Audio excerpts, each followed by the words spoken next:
지난주에 함께 그 사무엘하 6장 1절에서 11절까지의 말씀을 살펴봤습니다. 다윗이 온 이스라엘의 왕이 된 후에 이제 하나님의 그 법궤를 기럇 여아림에서 이제 다윗 성으로 예루살렘으로 옮겨 오려고 했는데, 그 하나님의 법궤를 새술에 싣고 오려고 하다가 그 낙원의 타작 마당에서 소들이 놀라 뛰어서 법궤를 그 덥석 붙잡은 웃사가 죽게 되는 사건이 있었습니다.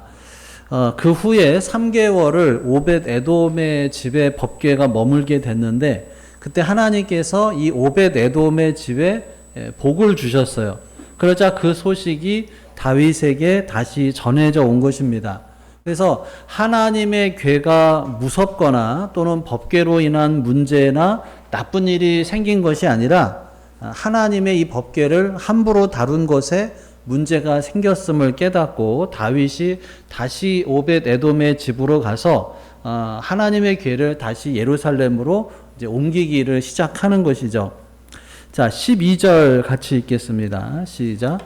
어떤 사람이 다윗 왕에게 아뢰어 이르되 여호와께서 하나님의 궤로 말미암아 오벳 에돔의 집과 그의 모든 소유에 복을 주셨다 한지라. 다윗이 가서 하나님의 궤를 기쁨으로 메고 오벳 에돔의 집에서 다윗 성으로 올라갈세. 자, 이번에는 다윗과 레위 사람들이 하나님의 말씀에 따라서 거룩하게 준비를 하고 또 궤를 어깨에 메고 운반을 합니다. 지난번에는 어디에다가 운반을 했어요? 수레에다가 법궤를 옮기다가 그러다가 이 사고가 난 거예요. 원래 법궤나 성물은 어떻게 하라 그래요? 어깨에 메고 가도록 돼 있어요. 누가? 레위 사람 중에서 고핫 자손만이 어깨에 메고 갈 수가 있어요. 그래서 이번에는 그냥 그대로 하는 거예요. 그전에도 아마 알았을 텐데 뭐 괜찮겠지 하고 실행을 하다가 지난번에 실패한 거예요. 근데 이번에는 정말 하나님의 말씀대로 그대로 합니다. 오늘 본문에는 뭐 레위 사람이 메고 갔다는 말이 나오진 않지만 똑같은 사건을 역대상 15장에 보면 기록을 하고 있는데요. 거기에는 그렇게 나와 있어요. 그래서 이번에는 어떤 정치적인 목적이 아니라 정말 순수하게 하나님이 정말 자신들과 함께 하기를 바라는 마음으로 나아갑니다. 자, 13절에서 15절을 읽겠습니다. 시작. 여호와의 궤를 맨 사람들이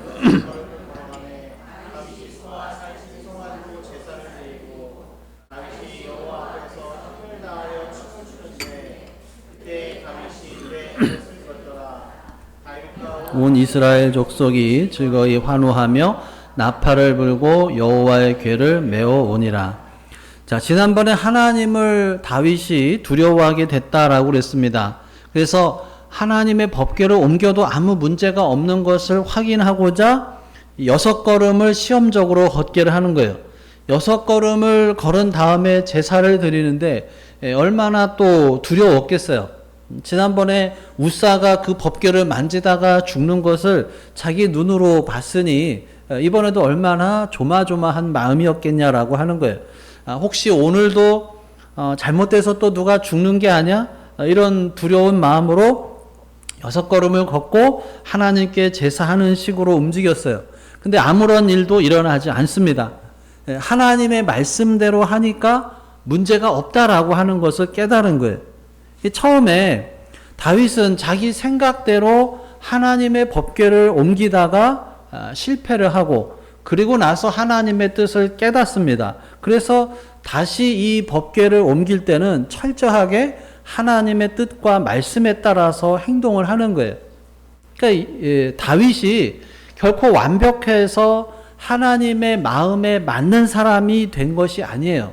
다윗도 우리와 똑같이 실수를 하고 죄도 짓고 또 끔찍한 일도 합니다. 그럼에도 불구하고 다윗이 어떻게 하나님 마음에 맞는 사람이 될 수 있었느냐? 그것은 바로 즉시 깨닫고 회개해서 하나님께 바로 돌아왔기 때문이다라고 하는 거예요. 회개라고 하는 것이 여러분 어떤 걸까요? 회개는 방향을 돌이키는 거예요. 내가 여기서 서울을 가고 있어요. 그런데 가다가 보니까 이 길이 서울로 가는 길이 아니고 부산으로 가는 길이네. 그러면 어떻게 하시겠어요, 여러분? 거기에서 방향을 돌이켜야죠. 유턴을 해서 서울로 방향을 돌이키는 것, 그것이 회개하는 거예요. 다윗은 자기가 잘못한 것을 분명히 알았고 그래서 방향을 돌이켰다라고 하는 거예요. 그러니까 우리도 똑같다라고 하는 거예요. 우리도 똑같이 실수하고 죄도 범하고 하나님이 원하시는 것은 하지 않고 또 하나님이 원하시지 않는 것은 하는 경우가 얼마나 많냐라고 하는 거예요. 그럼에도 불구하고 다윗과 같은 길로 갈 수 있는 비결은 바로 즉시 다윗처럼 주님께 돌아오는 거예요. 아, 내가 가는 이 길이 틀렸구나 라고 생각하면 거기에서 방향을 돌이켜서 다시 유턴을 해서 가야 되는 거예요. 틀린 길인 것을 알면서도 그래도 갈 때까지 가보자, 이것은 멸망하는 길이다라고 하는 거예요. 자, 그래서 그럼에도 불구하고 이렇게 다윗과 같은 길로 갈 수 있었던 것은 뭐냐? 즉시 돌이키는 거예요. 근데 이 즉시 돌이키는 것은 하나님을 진짜 자기의 주인으로 모시고 있을 때 그것이 가능한 거예요. 내가 그냥 주인이 돼 있으면 내 생각에는 이게 맞는 것 같은데 하면서 계속 가는 거예요. 내 생각에는 이 길이 서울로 가는 길인 것 같아. 이 길로 가도 서울로 갈 수 있어. 갈 수는 있을런지 모르지만 그것은 하나님의 뜻이 아니다라고 하는 거죠. 자기가 계속 주인이 돼 있으면 방향을 돌이킬 수가 없어요. 하나님이 진정 나의 주인이 돼 있을 때 그것이 가능한 거예요. 예수님을 나의 주인이시다라고 부르면서도 계속 내 생각을 쫓아서 내 이익만 따라서 살고 있으면 실제로는 자기가 주인이 되고 자기를 주인으로 섬기는 그런 악한 죄를 저지르고 있다라고 하는 거예요. 그걸 바로 깨닫고 주님 앞에 돌아오고 주님 앞으로 나아갈 때, 그럴 때 하나님 마음에 맞는 사람이다, 이런 칭찬을 받게 되는 거예요. 사랑하는 여러분, 우리 모두가 바로 다 그런 하나님 마음에 맞는 사람이 될 수 있기를 주님의 이름으로 축복합니다. 우리 옆 사람과 인사하겠습니다. 하나님 마음에 맞는 사람이 됩시다. 네. 네? 자, 이어지는 14절은 하나님을 진정으로 사랑한다는 것이 뭘까 하는 것을 생각하게 하는 말씀이에요. 여러분, 우리가 살다가 기쁜 일이 생기면, 또 기분이 좋아지면 우리 몸이 어떻게 반응을 해요? 처음에는 콧노래가 나옵니다. 그러다가 또 기쁨이 너무 크면 자기도 모르게 또 이렇게 몸이 으쓱으쓱하고 또 그러다 더 기분이 좋아지면 덩실덩실 춤도 추게 됩니다. 인위적으로 그렇게 하는 게 아니라 다른 사람들을 또 의식하지 않고 그러다 보면 또 노래하고 춤도 추게 돼요. 근데 다윗이 그러했다라고 하는 거예요. 자, 이것이 다윗을 향한 하나님을 향한 다윗의 자세였다라고 하는 거예요. 그의 삶에 말씀이 임하고 그의 삶이 하나님의 임재 가운데 살기를 원하는 그런 다윗의 모습을 잘 볼 수 있는 그런 말씀이에요. 하나님의 언약궤가, 하나님의 법궤가 이스라엘 한가운데 예루살렘 다윗성으로 올라오게 되었다고, 그게 뭐 춤추면서 기뻐할 일이 뭐냐 이렇게 생각할 수 있지만 다윗에게는 그것이 기쁨이었던 거예요. 그래서 다윗이 어떻게 해요? 왕복을 벗었고 뭘 입었어요? 배 에봇을 입었어요. 여기서 이제 에봇은 제사장의 에봇은 당연히 아니고 그냥 왕복을 벗고 평범한 옷, 그러니까 종교적인 의식을 위한 일반적인 옷을 입고 지금 백성들하고 함께 하는 거예요. 그리고 그날의 기쁨과 감격을 온 마음으로 기뻐하면서 하나님 앞에 춤을 추고 있는 거예요. 여러분, 이 하나님을 향한 진심을 하나님께서 기뻐하시는 거예요. 이 마음이 하나님 마음에 맞는 거예요. 자, 그래서 이렇게 계속해서 다윗이 기뻐하는데, 자, 16절을 같이 읽어볼까요? 시작. 여호와의 궤가 다윗 성으로 들어올 때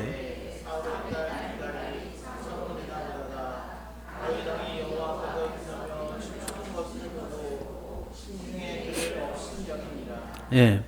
자, 온 이스라엘 백성, 이 예루살렘 백성들이 다 나와서 환호하고 찬송하고 나팔 불고 즐겁게 뛰놀고 있는데 미갈은 그것을 업신여기고 있어요.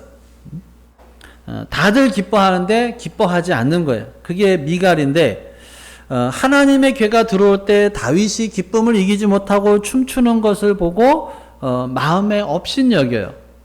그런 미갈의 반응의 원인이 뭐냐? 자, 16절을 다시 보면 미갈을 뭐라고 부르냐면 뭐라고 불러요?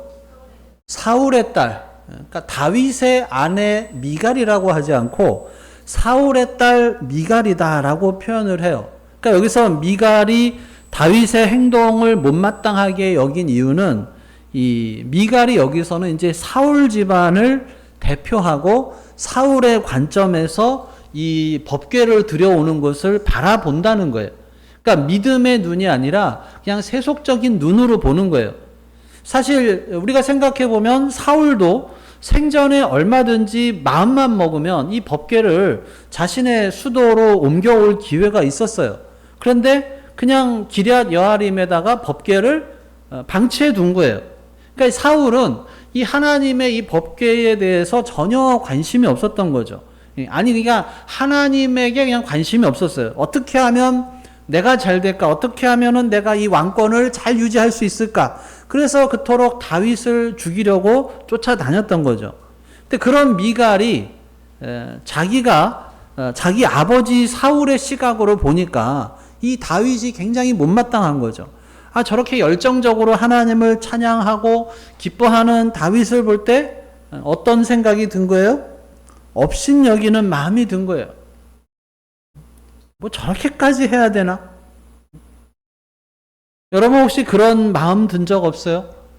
하나님을 정말로 열정적으로 찬양하고 경배하고 뜨겁게 기도하는데 그걸 보고서 믿어도 꼭 저렇게 믿어야 되냐? 이런 마음이 든다면 이 미갈과 같은 마음인 거예요.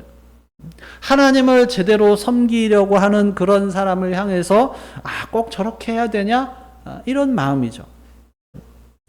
자, 17절에서 19절을 읽겠습니다. 시작. 여호와의 궤를 메고 들어가서 다윗이 그것을 위하여 친 장막 가운데 그 준비한 자리에 그것을 두매 다윗이 번제와 화목제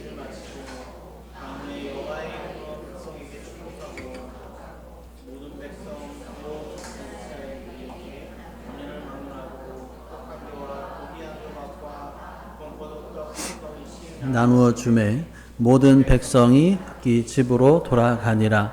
자, 이것은 다윗을 모든 환난에서 구원하신 하나님에 대한 감사의 표현이고 또 하나님께서 온 이스라엘의 하나님이시다라고 하는 것을 이제 표현하는 거죠. 그리고 이스라엘 백성을 위해서 하나님이 기름 부어 세우신 왕으로서 손을 들어서 그 백성들을 하나님의 이름으로 축복을 하고 또 그들에게 선물까지 나눠줘요. 자, 그리고 20절 읽겠습니다. 시작.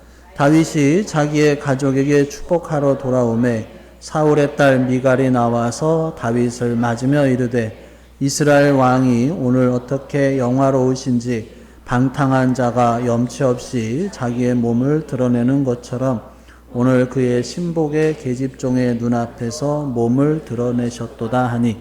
자, 다윗은 자, 여기 그 18절 끝에 보면 백성에게 축복했다고 되어 있어요. 다윗이. 그러니까 이스라엘 왕으로 백성들에게 축복을 한 거예요. 그런데 자기가 이스라엘 왕으로서 축복을 했지만 또 자기 가정에 어떻게 보면 가장으로 또 가족들에게 이제 축복하려고 그렇게 돌아온 거예요. 그런데 다윗의 그런 기쁨과 기대함으로 돌아온 그 가정은 하나님의 그런 신령한 복을 받을 준비가 전혀 돼 있지 않았던 거예요. 특히 이 미갈이 그랬어요. 다윗이 사랑했던 아내 미갈은 기쁨은커녕 다윗을 향해서 조롱을 퍼부어요. 뭐라고 그래요? 이스라엘 왕이 오늘 어떻게 영화로우신지 이 말은 다윗이 춤을 춘 행동이 아주 영광스러웠습니다 하면서 반어적으로 비꼬는 말이죠. 우리가 누군가가 좀 꼴보기 싫은 행동을 하면 뭐라 그래요? 아, 정말 대단하십니다. 뭐 이렇게 정말 대단한 게 아닌데 그냥 반어적으로 막 표현하잖아요. 막 참 대단하시네요. 막 이런 그런 거예요. 정말 그러는 게 아니라 이제 비꼬는 표현이죠. 자, 이런 미갈은 다윗이 염치 없이 자기 몸을 드러낸 방탕한 자 같다 이렇게 지적을 하는 거예요. 심지어 그의 신복의 계집종의 눈앞에서 몸을 드러내셨도다. 미천한 자들 앞에서 그렇게 했다라고 비난하는 거예요. 왕으로서 채통이 없다는 거예요. 그러니까 미갈이 신경 쓰는 건 뭐냐? 왕으로서의 명성, 채통이에요. 겉으로 이 보이는 모습이 왕답지가 못하다는 거예요. 다른 사람들 앞에서 이 왕의 채통이 흉잡혔다 이렇게 보고 있는 거예요. 지금 이 기쁨의 순간에 하나님을 찬양하고 경배하고 다 같이 기뻐하는 것은 안중에 없고 그냥 다윗이 채통이 없다 이것만 생각하는 거예요.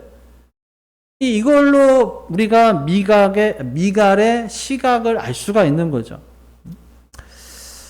자, 21절, 22절 같이 읽겠습니다. 시작.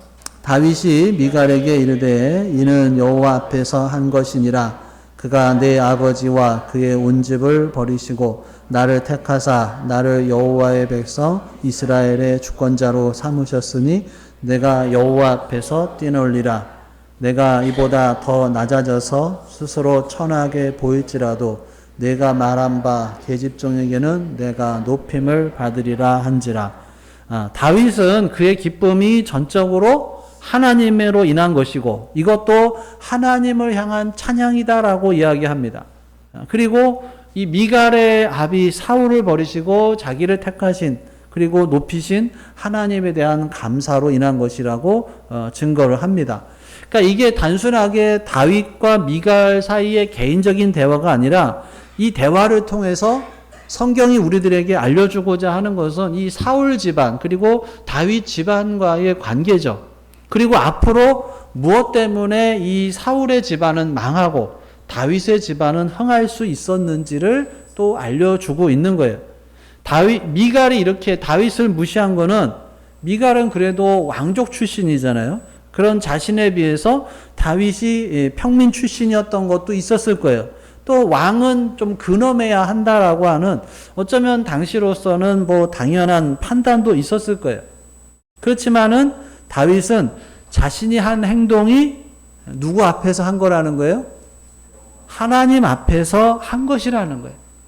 내가 이 행동을 한 거는 이스라엘 백성들 앞에서 왕으로서 한 행동이 아니라 하나님 앞에서 한 행동이다라고 하는 거예요. 그리고 기꺼이 더 낮아질 수도 있다라고 하는 거예요.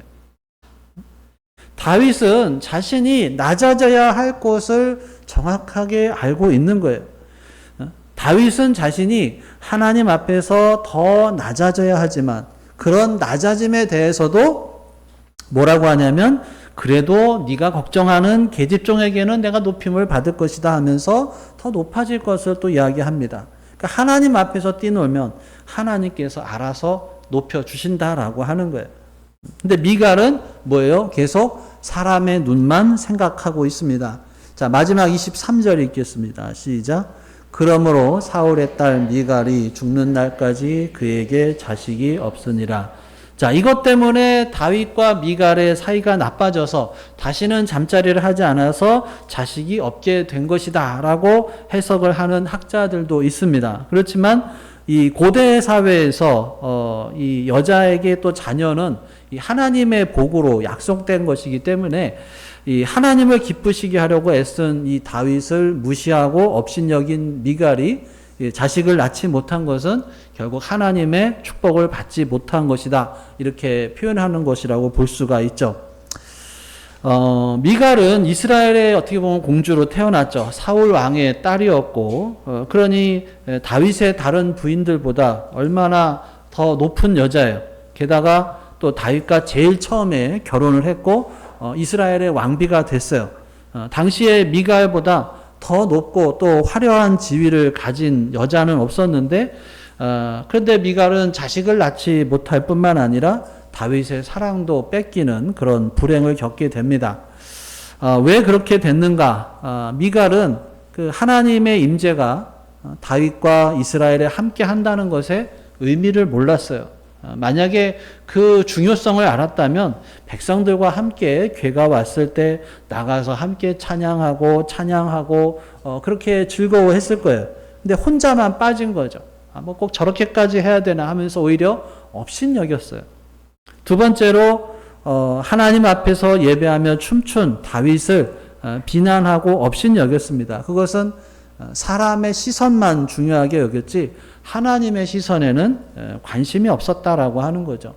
사람이 나를 어떻게 볼까? 여기에만 관심이 있지 하나님이 나를 어떻게 보실까에는 관심이 없었다라고 하는 거예요. 사람의 눈만 의식한 거죠. 자, 우리가 하나님 앞에서 참 하나님 중심으로 살아갈 수 있는 은혜가 있고 또 그 일에 우리가 기뻐하고 또 감격할 수 있는 그러한 은혜가 우리들에게 있기를 간절히 바랍니다. 그래서 우리가 이 하나님의 말씀을 중심으로 또 우리가 하나님의 임재, 하나님의 함께하심을 생각하며 살아가고 또 그런 은혜가 우리 모두에게 또 우리의 자녀들에게 임하게 되기를 바랍니다.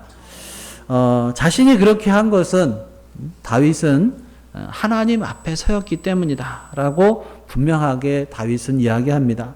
말하자면 자신의 이 눈에 하나님이 함께 하시기 때문에 그 하나님을 바라보면서 찬양한 것이다 라고 답을 하고 더 나아가서 스스로 천하게 보일지라도 하나님을 찬양하는 일이라고 한다면 더 하겠다라고 당당하게 다윗은 말합니다.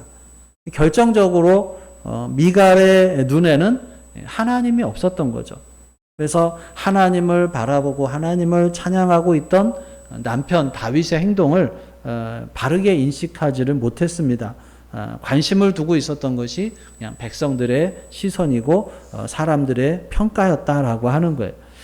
그런 어떤 인간 중심적으로 바라보는 것은 오히려 남편 다윗의 행동을 경거망동하게 보고 또 하나님을 찬양하는 행위도 비하하는 그런 죄를 범하고 맙니다. 우리가 그리스도인으로서 사람들 앞에서 사람들의 시선을 의식하며 살아가게 되죠. 사람들의 시선을 전혀 무시할 수는 없습니다만 그렇지만은 우리가 더 우선적으로 생각해야 하는 것은 하나님 앞에서라고 하는 것입니다. 내가 하나님 앞에서 하나님을 시야 안에 두고 또 하나님을 인식하면서 살아가는 사람이 바로 우리 그리스도인이다라고 하는 거예요. 그렇기 때문에 그리스도인의 삶의 중심에는 누구보다도 하나님이 우선이 되어야 할 줄로 믿습니다. 그러기 위해서 계속해서 우리는 하나님을 의식하면서 살아가는 연습과 훈련을 해야 되는 거예요. 말씀을 읊조리는 것도 그냥 하는 것이 아니고 하나님이 나의 중심이 되신다라고 하는 것을 그 시간을 통해서 계속해서 되새기는 것이죠. 이것을 우리가 기억하며 함께 하시는 하나님을 우리가 우리 눈에 두고 하나님을 찬양하며 살아가는 주님의 사람들이 될 수 있기를 주님의 이름으로 축원합니다. 기도하겠습니다. 오늘 주신 말씀 생각하며 함께 기도합니다. 나에게 주신 말씀이 무엇이었는지 또 내가 붙잡아야 할 말씀이 뭔지 또 내 마음에 새겨야 할 말씀 또 내 삶 속에 내가 하나님보다 또 사람들의 시선을 더 의식하는 부분이 있는지 내가 하나님 앞에서 더 낮아져야 할 부분은 뭔지 다시 한번 우리 마음속에 계시는 성령 하나님의 음성에 귀를 기울여 보겠습니다.